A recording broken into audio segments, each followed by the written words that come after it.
uko ngusabira nsenga nsaba Imana kukuzuza amahoro ahora atemba nk'uruzi, ineza ikomeho irenge n'urubyaro, ikugira isoko y'umugisha, kuba hafi n'abakure.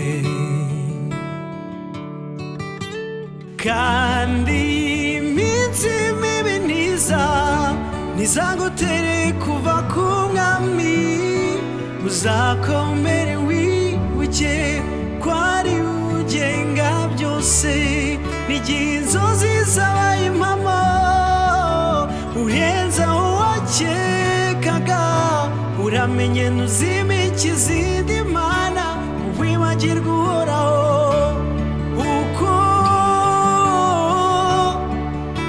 Niko ngusabira, uko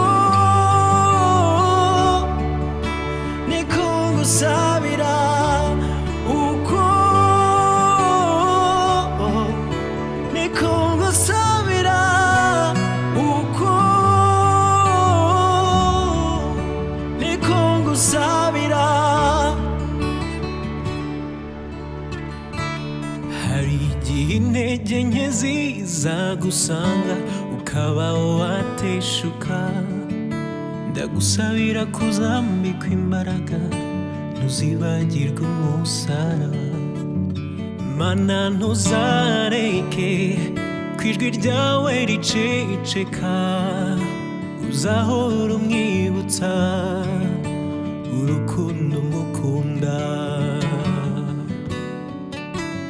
Kandi iminsi mibi ntizagutere kuva ku mwami, uzakomere wibuke ko ari ugenga byose, n'igihe inzozi zabaye impamo urenza aho wakekaga, uramenye ntuzimike izindi mana ngo wibagirwe uhoraho.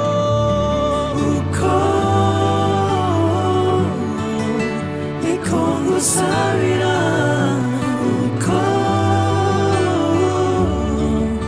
niko ngusabira, uko niko ngusabira, uko niko ngusabira.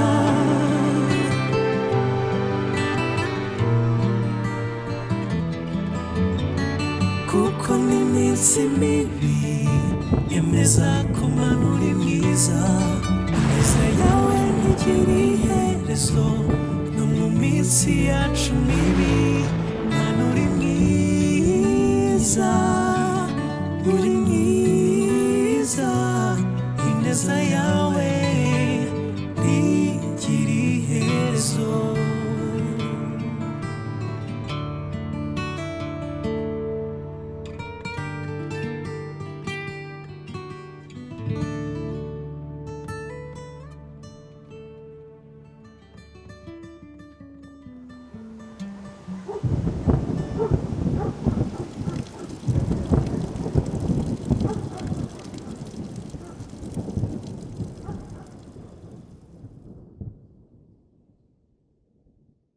Ndashima Imana cyane uyu mwanya tugiye kuganira ijambo ry'Imana. Reka dusenge mbere ko tuganira.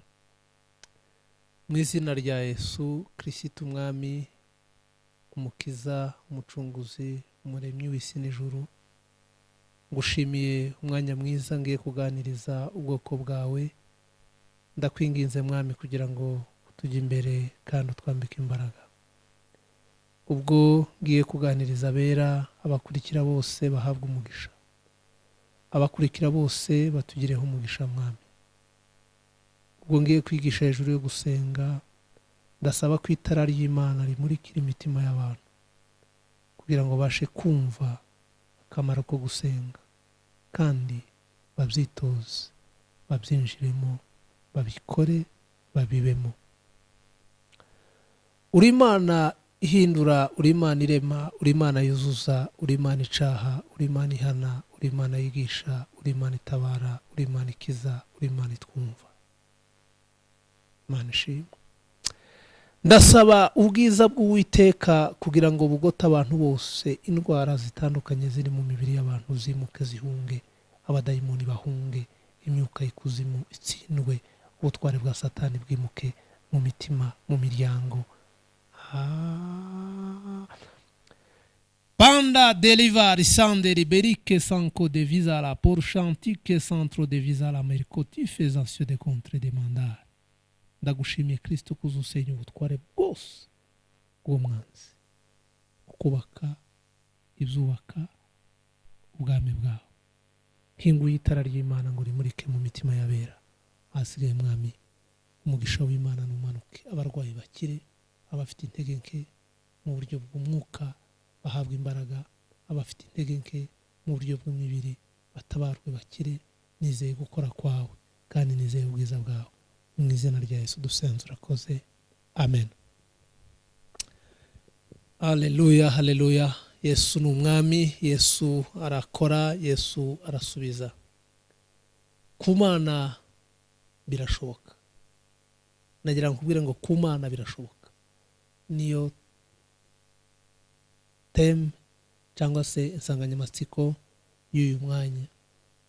Ku Mana birashoboka. Ngiye kuvuga hejuru yo gusenga. Ndatanga urugero rw'umukozi w'Imana Eliya. Yakobo ibice 5:17 haravuga ngo dore Eliya yari umuntu umeze nkatwe, asaba cyane ko imvura itagwa. Imvura imara imyaka 3 n'amezi 6 itagwa. Nako kantu ushaka kuvugaho. Ku Mana birashoboka.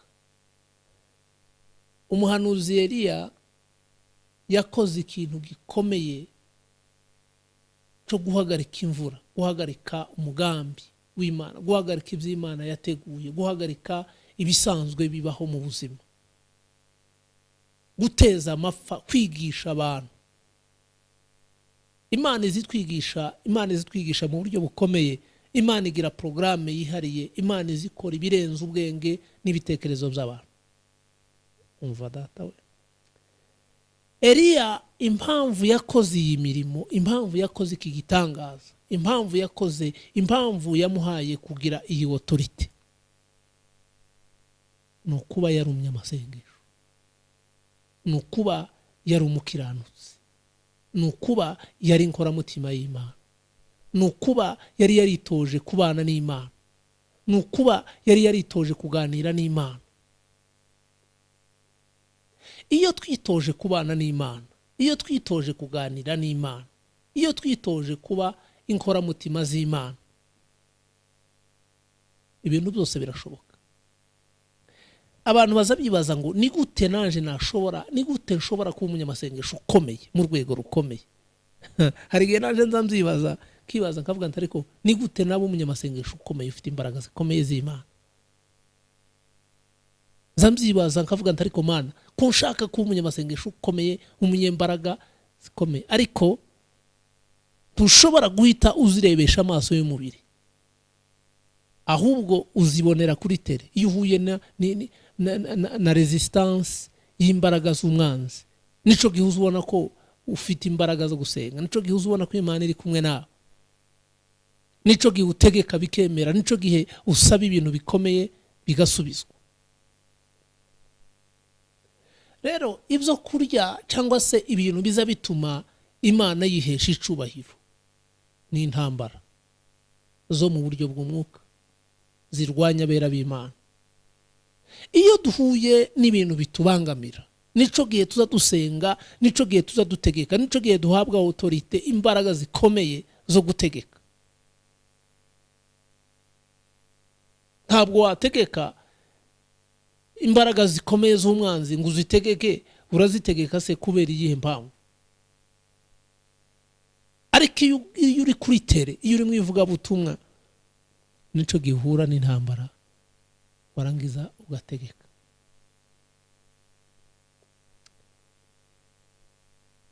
gutegeka ko abana b'Imana kurakomeye. Umunsi umwe twagiye mu ivugabutumwa,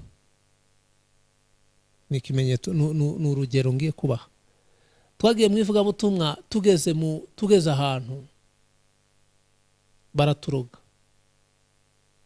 baraturoga tukihagera baduha ikawa iri mu burozi,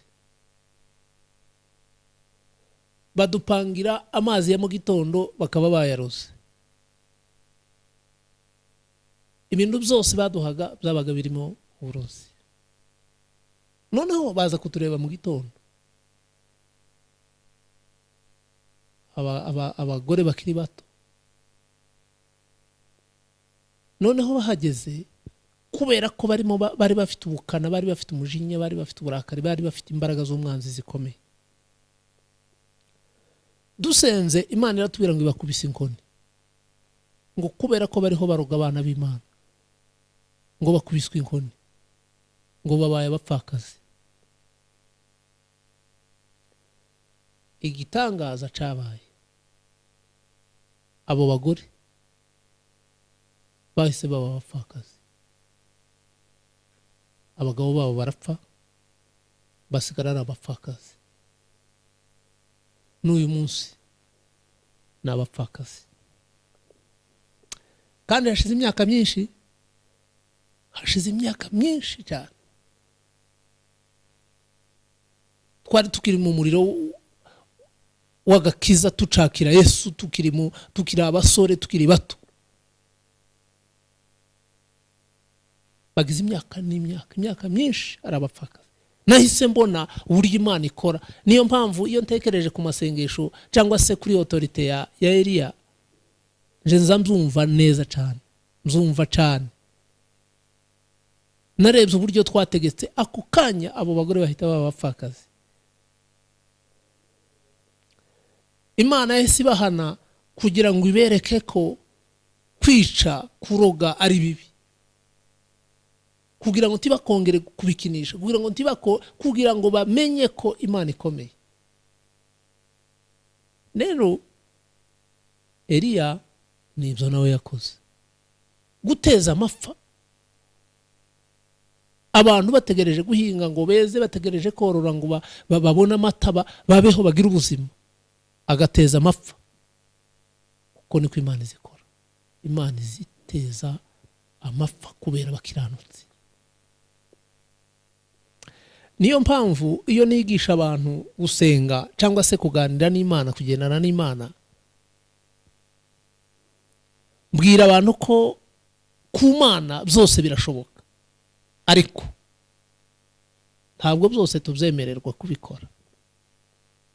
Ntabwo twaza tugenda ngo duhite duhagarika imvura gusa, nta mpamvu yo guhagarika imvura ngo duteze amapfa. Oya,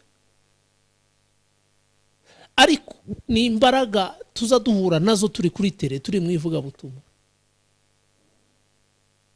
Eliya kugira ngo abikore, ni ukuvuga ngo iyo abantu basuzuguye Imana, iyo abantu banze kumvira, iyo abantu bafite ibyaha byinshi, iyo abantu bafite urugomo, iyo abantu bafite agasuzuguro, iyo abantu bahakanye Imana, iyo abantu bafite ibyaha byinshi, iyo ibyaha byagwiriye, Imana nico gize imanura izi mbaraga, uyu muriro, ikavuga ngo kubera ko uyu muhana, kubera ko basuzuguye Imana, ntibazongera kubona imvura. Uyu muhana kubera ko basuzuguye Imana, bagiye gusonza. Uyu muhana kubera ko basuzuguye Imana, ntibazaza bahinga ngo beze. Uyu muhana kubera ko basuzuguye Imana, kubera ibyaha, nico gihimana izimanura imbaraga z'umuriro. Ndagira ngo mbibutse kandi mbakangurire gusenga, kugira ngo rero uhabwe izi mbaraga, ubu umuntu ufite iyi autorite, hari ibintu ugomba kuba ufite. Ugomba kuba warakijijwe neza. Agakiza ntabwo ari ukuvanga, agakiza ntabwo ari ukukiyitirira. Agakiza, kwakira Yesu nk'umukiza n'umucunguzi, ni uguhinduka. mu guhinduka ukihana ukava mu byaha kugira ngo umere nka Eliya, kugira ngo ugire imbaraga zitegeka, ni ukuba warakijijwe. Icya kabiri ni ugusenga. Gusenga bikiyongera bikagira gahunda, ukazugira igihe cyo kwiyiriza ubusa.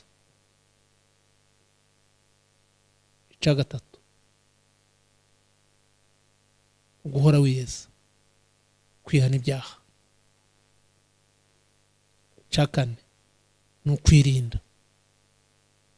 Hari ukwihana ibyaha ariko hari no kwirinda, ukavuga ati aha hantu ndabona bafite comportement itari nziza, ntabwo ari ngombwa kongeyo. Cyo ni icya kane. Icya gatanu ni uguca bugufi.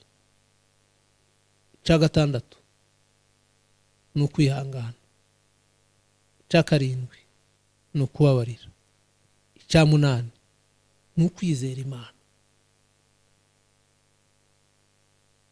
Icya cyenda ni ukunyurwa. 10 ni ukuba maso.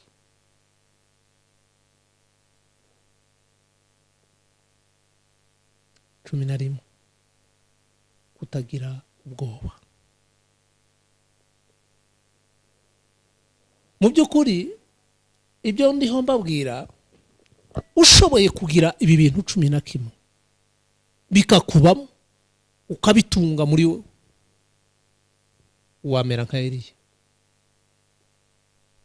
Hari genza nshaka kwipima kugira ngo ndebe ese Eliya buriya ibintu yakoraga ese nanjye, ariko iyo mbigerageje nza mbona bishoboka. Maze kugerageza ibintu byinshi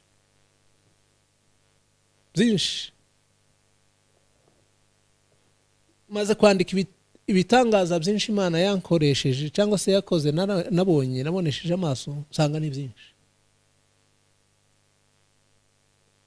Kakiriya nabahaye cyabariye abagore babaye abapfakazi kubera itegeko rya mu gitondo, autorite gusa y'ijuru.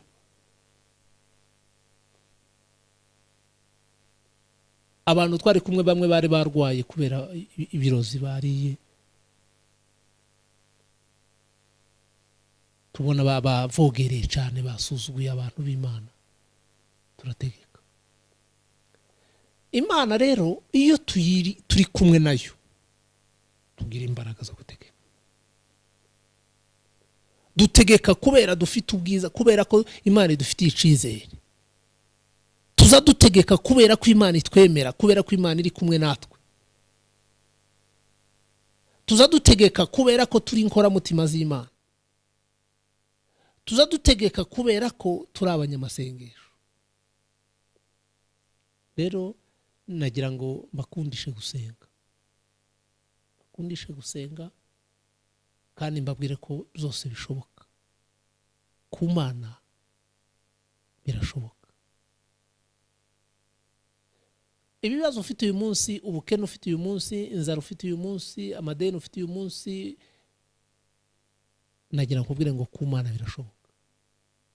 Ku Mana byose birakunda, biremera.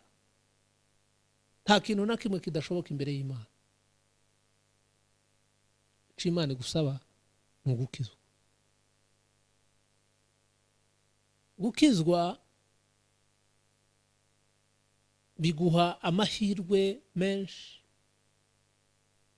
yo kubasha gukora ubushake bw'Imana no gukoreshwa ibitangaza. Umuntu kwigira ishari, umuntu kwibesha, umuntu uciba, umuntu kiroga, umuntu gisambana, umuntu kwirwana, umuntu ugitukana, rikada. Ntabwo wavanga ibyo byose n'agakiza ngo bikunde. Gukizwa ni ukuvangura. Rero umuntu usenga agomba kuba afite ibi bintu 11 yaramaze kubisetinga, kubyubaka, kubirema, kubigira muri we. Nibwo Imana gukoresha ibintu bikomeye, nibwo Imana kugirira icizere, nibwo Imana guha impano zikomeye, nibwo impano zikurimo ziryamye zikanguka zigakora. Na wundi zikangutse zigakora, udafite discipline, udafite umurongo, udafite agakiza, wakora amafuti menshi. Kandi ugiye gukora ibyo ugakora amafuti menshi, Imana iragutwara nanone. Hari ibyo Imana itihanganira. Imana ntiyihanganira akavuyo, kajagari. Imana ibishaka ko tujya ku murongo. impano yaduhaye tukazikoresha neza zikaba izihesha iki icubahiro. Rero gusenga tubigire ubuzima, dukizwe, duhinduke, tuvangure, tureke kwivanga n'abapagani. Umukristo ntabwo yivanga n'abatizera. Umuco n'umwijima ntibishobora gufatana. Umuco n'umwijima ntibyabana. Umuco n'umwijima ntibishobora gukorana. Niyo mpamvu abantu batekereza ko bavuga ngo nje ngongena n'abapagani nta mpamvu. Umuco n'umwijima bibana bite, bikorana gute? Ni gute bikora mu mwanya umwe? Ntibishoboka. Nimba uvanga uri mu mwijima, nimba ukorana n'abo umwijima uri umuntu w'umwijima, nimba ukorana n'abo bapagani uri umupagani. Ntukabeshe, ntukabeshe ngo ndi umukristo, ngo ndi umwana w'Imana. Uri umupagani, urabesha. Hari no kubwira ngo iwe ngo anywa inzoga ngo ho gake ngo ariko ngo aba mu mwuka. Reka da, uri umupagani. Cyaha ni cyaha, kuri ni ukuri, gukizwa no gukizwa, kuba mu byaha no kuba mu byaha. Rero ndabasaba mbinginga bahendahenda, nimushake mu maso y'Imana, nimukizwe, ibindi byose bizashoboka. Nimukizwe, ibindi byose bizakunda. Nimukizwe, ibindi byose bizemera. Mbifurije rero umugisha, mbifurije amahoro, mbifurije iterambere, mbifurije kubaha Imana no gukunda Imana. Mwe murimo mukurikira mwabyitoza bigakunda. Nimuhinduke, nimukizwe, nimuvangure, nimuve mu byaha, nimuve mu isi y'umwanzi, nimuve mu ruhande rwa Satani, nimuve mu ruhande rw'umwanzi, nimuze kuri Yesu. Muze kuri Yesu, muze mushake Yesu. Imana ibaha umugisha. Ntabwo ndi bufate umwanya munini cyane, ariko iri somo numva risobanutse, muza gukuramo inyigisho zibagirira akamaro mu miryango yanyu, mu ngo zanyu, mu itorero, mu gihugu, mu kazi mukora. Nimwubahiriza aya mabwiriza, nimwubahiriza iyi gahunda, muzakora ibintu bikomeye kandi by'intwari nkabizera. Imana ibaha umugisha kandi mugire ibihe byiza byo gukomeza kubana na Kristo no kuyoborwa n'Umwuka Wera. Amen.